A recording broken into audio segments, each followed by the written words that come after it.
Compte rendu de la 34e réunion du Conseil de ministres. Le président de la République, chef de l'État, Félix Antoine Tshisekedi Tshilombo, a présidé ce vendredi 7 mars 2025 à la Cité de l'Union africaine, la 34e réunion ordinaire du Conseil de ministres. 4 points étaient inscrits à l'ordre du jour, à savoir 1. Communication du président de la République, chef de l'État. 2. Point d'information. 3. Approbation d'un relevé des décisions du Conseil de ministres. 4. Examen et adoption des textes. La communication du président de la République a porté sur 2 points principaux, à savoir 1.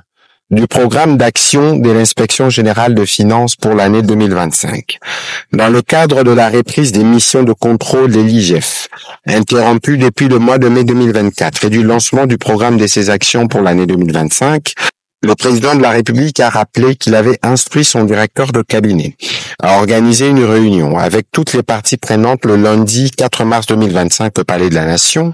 Les concernés étaient essentiellement les présidents de conseil d'administration, les directeurs généraux et les directeurs généraux adjoints des entreprises du portefeuille et des établissements publics de l'État.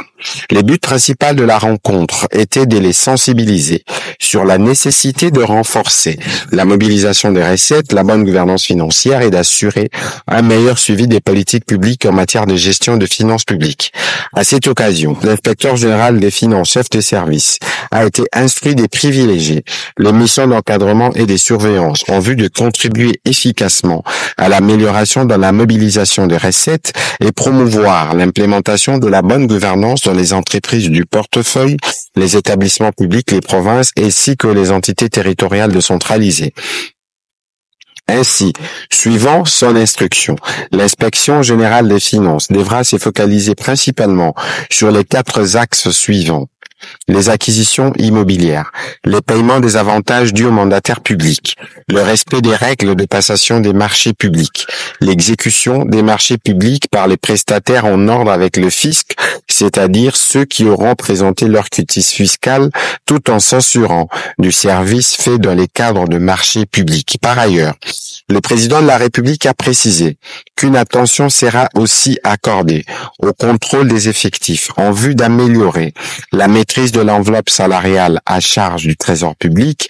À cet effet, l'IGF pourra faire des états des lieux des engagements effectués, surtout pendant ces 3 derniers mois, par rapport à l'organigramme de chaque entreprise du portefeuille ou établissement public. Pour ce qui est des entreprises d'économie mixte, l'inspection générale des finances devra demander les rapports des commissaires aux comptes aux fins des vérifications devant garantir la participation de l'État.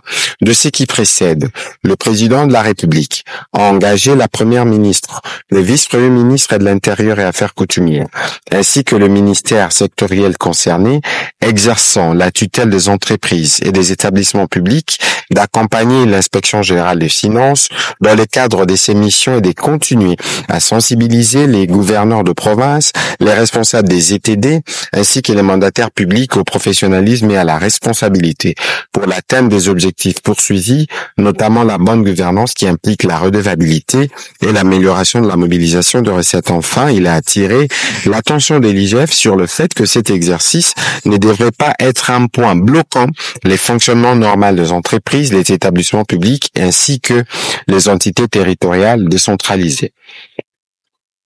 Le deuxième point de la communication du président de la République a porté sur la vaccination et l'éradication de la poliomyélite. Depuis son accession à la magistrature suprême, le président de la République a placé la couverture santé universelle au cœur de ses priorités. Grâce à nos engagements, d'importants financements ont été mobilisés chaque année, notamment pour l'achat des vaccins essentiels, le cofinancement des nouveaux vaccins et le renforcement de la chaîne d'approvisionnement et des infrastructures sanitaires. Malgré ces avancées, notre système de vaccination reste fragilisé par des défis structurels et contextuels, comme le manque d'infrastructures, les conflits et la désinformation.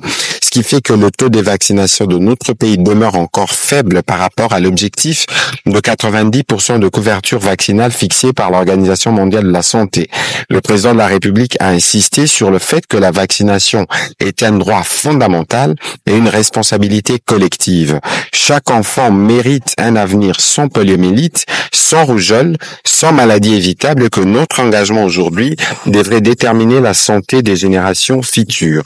Il a dès lors engagé les gouvernements, au travers de chaque ministre concerné, de libérer les financements nécessaires pour assurer la disponibilité continue des vaccins, de suivre chaque trimestre les performances de la couverture vaccinale, de renforcer les plans d'urgence pour la relance de la vaccination, accélérer l'introduction du vaccin contre le cancer du col de l'utérus, créer un cadre provincial efficace pour la couverture santé universelle.